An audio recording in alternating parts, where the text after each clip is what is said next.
Hello Handai Talan di video yang nomor 45 bersama si Komar dengan channel yang terbaru Sehat Jiwa.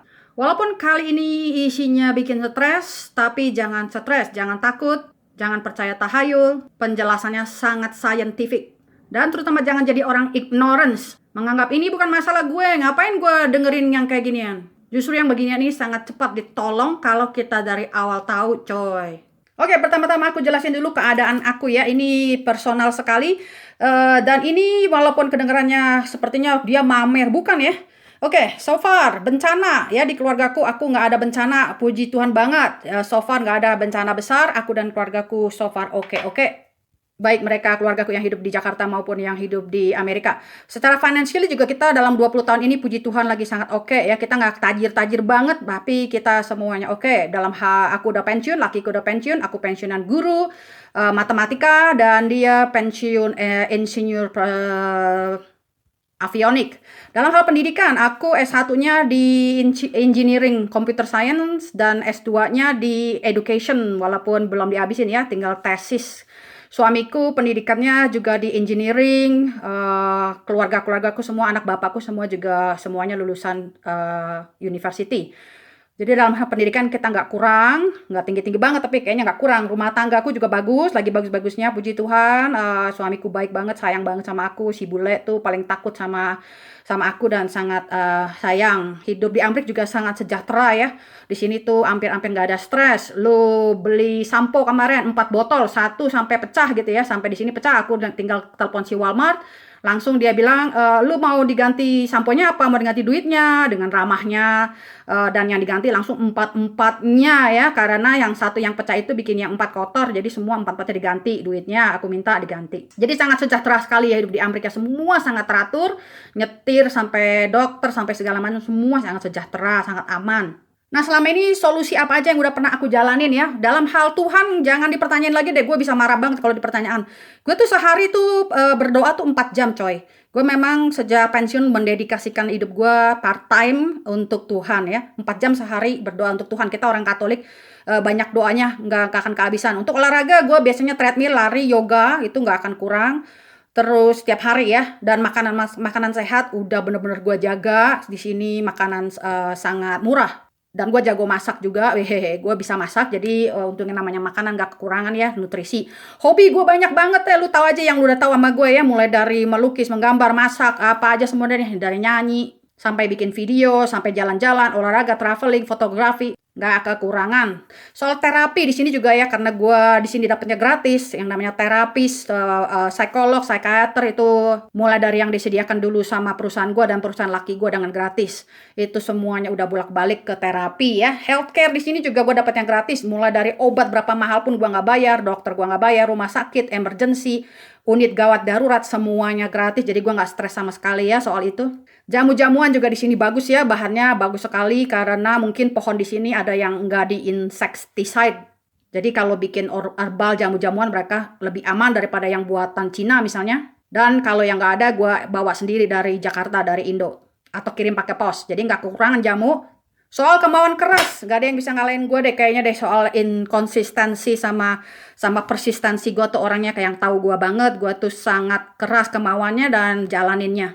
Soal ilmu penyakit jiwa, Amerika udah nggak kekurangan banget ya, salah satu negara terbaik dalam hal penyakit jiwa. Soal personality, ambisi, gue udah ganti banget ya. Lu tahu kalau misalnya gue lagi kambuh, itu sakitnya sampai mata gue mau copot.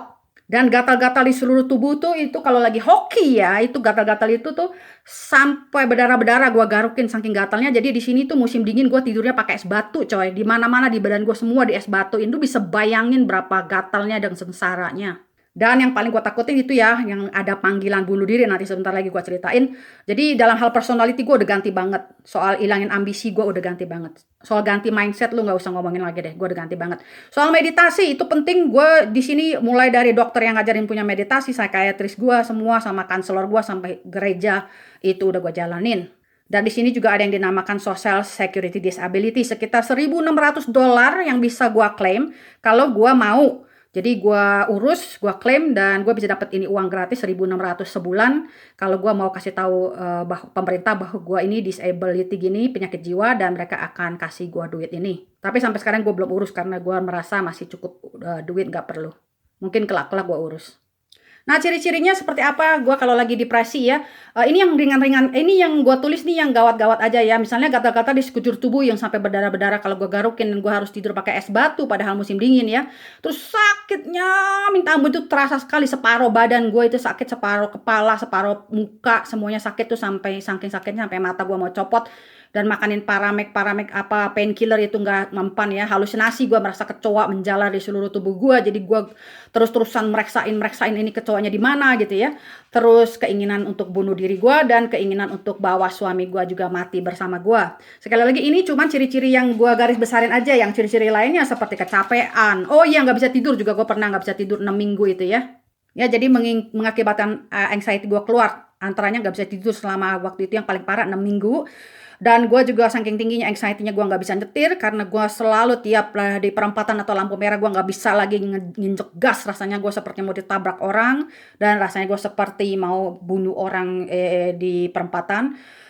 Ada panggilan-panggilan di kepala gitu ya. Gue nggak bisa bicara, latah. Gue nggak bisa masak sama sekali, boro-boro, motong. Menggoreng apapun, masak yang ada api sama sekali nggak bisa, ngetik pun nggak bisa, ngetik WhatsApp apa segala macam HP nggak bisa. Gemesnya itu seperti kalau misalnya lu ada yang lagi membunyikan sesuatu yang menggemeskan gitu loh, misalnya kuku menggaruk di papan tulis krik gitu yang bikin lu gemes, apa sih? Atau lu merasa lu udah dalam perjalanan mau terbang besok, mau berangkat ke Indonesia, tiba-tiba lu nggak bisa ketemu paspor lu rasanya blok, jantung lu jatuh ke bawah, tapi itu gemesnya lama. Kalau kita kan barangkali cuma beberapa menit aja gitu ya, gemesnya hilang ya. Dia yang nggak normal ini, gue ini gemesnya bisa 4-8 jam baru hilang. Nah, ini secara garis besarnya ya ciri-cirinya gue. Yang kecil-kecil nggak gue tulis, seperti sangat benar-benar sangat lelah dan lain-lain. Jadi pendapat lo orang bahwa orang-orang yang bunuh diri itu pasti karena ada kondisi yang nggak benar, atau dia nggak jalanin semua ini, apalagi nggak bertuhan gitu, nggak, sama sekali nggak benar ya. Yang begini-begini memang bisa menjadi pemicu, bisa menjadi pembantu lo untuk lebih kuat memang, tapi semuanya ini genetik udah berada di dalam darah lo, DNA lo, sel-sel badan lo. Dan pada detik-detik genting itu, orang yang begitu bertuhannya kayak gue ya, apakah pada saat itu mau gitu ya, gue udah ada suara kecil sekali, sangat kecil sekali, bahwa aku come on, aduh, berdoa, nyebut gitu ya, baca ini, baca ono, doa ini, doa ono. Enggak, sama sekali nggak mau. Yang ada malah gue Google bagaimana caranya bunuh diri yang terbaik tanpa nantinya gagal. Sayangnya nggak ada, dan sayangnya dan beruntungnya nggak ada di Google, bahkan di YouTube cara-cara bunuh diri yang baik gimana, cara-cara bunuh diri yang terenak gimana. Malah di sini yang keluar semua hotline 911 punya nomor semua yang begitu. Gua juga nggak mau pencet, nggak tahu kenapa ada kekuatan Tuhan yang bikin tangan gua bergerak tiba-tiba bang mencet gitu ya. Gua nggak mau banget mencet. Untung aja laki gua selalu nggak pernah ninggalin gua ya, sisi gua ya. Semua dia buang barang-barang yang bisa ada hubungannya dengan bunuh diri, barang-barang yang bisa gue minum, mulai dari apa yang bisa buat gue gantung diri, semua diumpetin sama dia. Pisau-pisau tajam semua diumpetin sama dia. Yang namanya senjata api nggak ada di rumah ini, dibuang semua sama dia. Dan dia nggak berada jauh dari gue ya, jadi bener-bener tidur di lantai. Bahkan pada saat itu gue nggak mau bener-bener tidur seranjang lagi, dan selalu mendorong dia untuk pergi dari kamar, tapi dia nggak bisa, dan dia selalu siapin kunci untuk buka kamar. Atau kalau gue mau ke WC pun nggak boleh tutup pintu. Tapi pengalaman pribadi gue pada saat itu bener-bener gak ada lagi bunyi Tuhan. Dan seperti yang lo orang udah lihat. Oke deh coy, segitu dulu ya. Jadi salah satu bukti bahwa gak semua orang yang bunuh diri itu karena ada masalah atau karena kurang beriman. Jadi jangan cepat-cepat menghakimi. Pelajari lebih jauh. Search, research, and search again. Dan ini cuma testimoni gue ya, sebagai pasien. Bukan berarti gue tahu segalanya atau tahu cara nyembuhin semuanya. Tapi minimal dari pengalaman gue lo bisa lihat, bukan karena gue kurang melakukan hal-hal yang diperlukan atau karena bencana, kondisi, masalah rumah tangga, dan sebagainya. Oke, sampai bertemu di lain kesempatan. Bye-bye.